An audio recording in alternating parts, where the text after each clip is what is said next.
তাই না?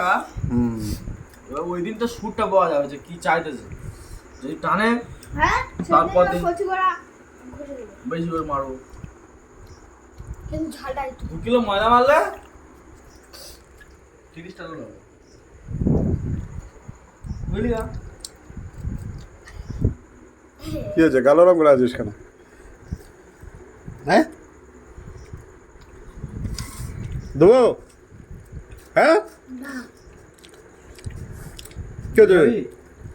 হাফ ছেড়ে দাও হাফ ওরা করতে তো হাফ না গোটা দে না, ও যা খাবে খাক না। ধর আবার ব্রেক করে বাইরে আবার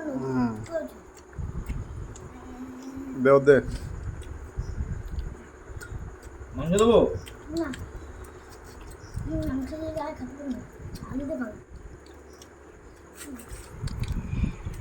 আলু নাকি